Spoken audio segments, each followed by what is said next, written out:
सूत जी बोले कि हे महर्षियों, इक्ष्वाकु वंश में परम धार्मिक और धनुषधारियों में श्रेष्ठ मित्रसह नामक राजा हुए। आखेट में रुचि रखने वाले यह राजा विशाल सेना के साथ वन में गए। वहाँ घूमते हुए राजा ने साधुओं को दुख देने वाले कपट नामक राक्षस को मार डाला। तब उस निशाचर का पापी छोटा भाई सोचने लगा कि मैं छल से राजा को जीत लूँगा। ऐसा निश्चय करके कपट रूप धारण करके राजा के पास गया। उसे विनम्र आकृति वाला और सेवा में तत्पर जानकर राजा ने बिना सोचे समझे रसोई का अध्यक्ष बना दिया। कुछ समय तक उस वन में विहार करके राजा शिकार से निवृत्त होकर आनंद पूर्वक अपने नगर को लौट आए। इसके बाद राजा ने पिता का श्राद्ध दिन आने पर अपने गुरु वशिष्ठ जी को आमंत्रित कर उन्हें घर बुलाया और भक्ति पूर्वक भोजन कराया। रसोइये का रूप धारण करने वाले उस राक्षस ने वशिष्ठ जी के सामने मनुष्य के मांस से मिश्रित शाका मीस परोसा। तब गुरु उसे देखकर कहने लगे कि हे राजन, तुम्हें धिक्कार है, जो कि कपटी और दुष्ट, तुमने मनुष्य का मांस परोस दिया, अत तुम राक्षस हो जाओगे। पुनः इस राक्षस का कृत्य जानकर उन गुरु ने विचार करके उस शाप की अवधि 12 वर्ष पर्यंत कर दी। तब वह राजा गुरु के द्वारा बिना सोचे समझे दिए गए श्राप को अनुचित जानकर क्रोध से व्याकुल हो गए और अंजलि में जल लेकर गुरु को श्राप देने को उद्यत हुआ। तब उसकी धर्मशीला पतिव्रता स्त्री ने उनके चरणों में गिरकर उसने गुरु को श्राप देने से मना कर दिया। तब राजा पत्नी की बात को आदर करते हुए श्राप देने से रुक गया और उसने जल को अपने चरणों पर गिरा दिया, जिससे उसके चरण काले पड़ गए। अंतर मुनि श्रेष्ठ गुरु के श्राप से राजा मित्र से भयानक हिंसक राक्षस हो गए और कालांतर में यम के समान रूप धारण करके वन में घूमता और अनेक प्रकार के जंतुओं और मनुष्यों का भक्षण करने लगा। एक बार नवविवाहित किशोर मुनि दंपत्ति को देखा और इस राक्षस ने मुनि पुत्र को खाने के लिए इस प्रकार पकड़ लिया जैसे व्याघ्र मृग शावक को पकड़ लेता है।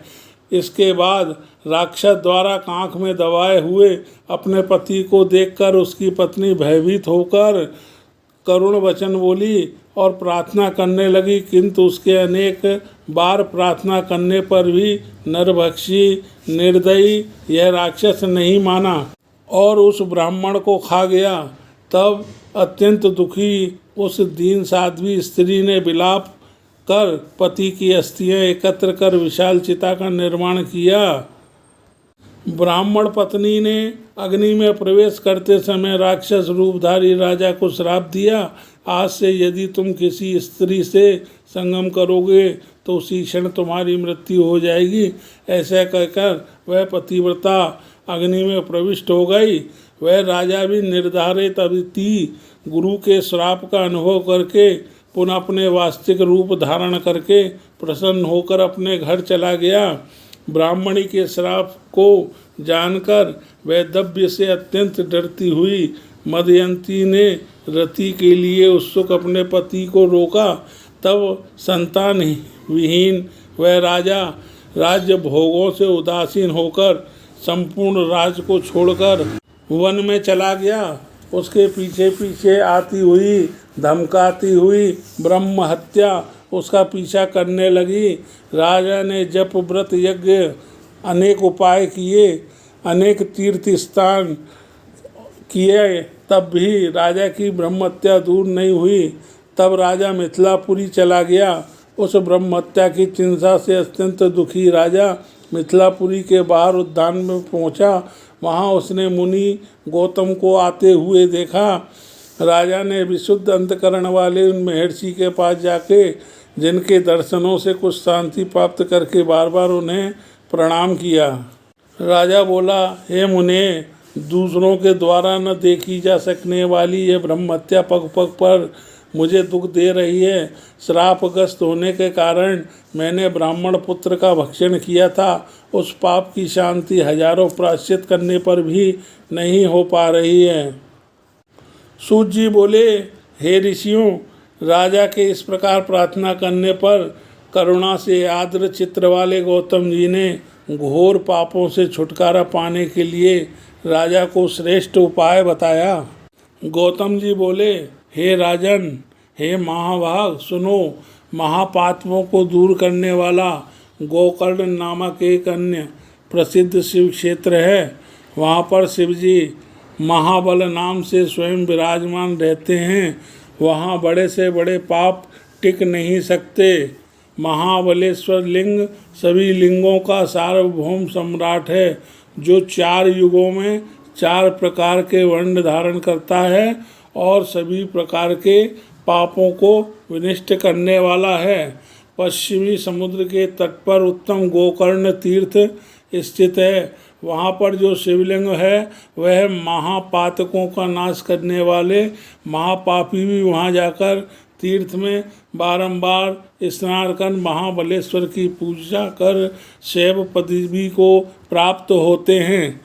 हे राजन, उसी प्रकार तुम भी उस गोकर्ण नामक शिव स्थान में जाकर उस लिंग का पूजन अपने मनोरथ को प्राप्त करो।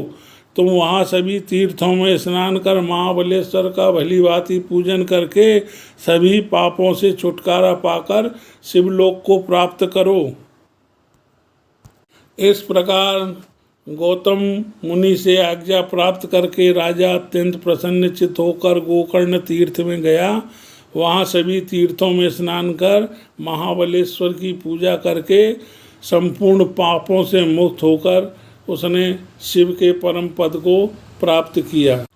जो मनुष्य महाबलेश्वर की इस प्रिय कथा को नित्य सुनता है वह 21 पीढ़ी के वंशजों सहित शिवलोक को जाता है। हे महोत्सरों, इस प्रकार मैंने आप लोगों से महाबलेश्वर नामक शिवलिंग के सर्व पाप नाशक परम अद्भुत महात्म का वर्णन किया। ओम नमः शिवाय।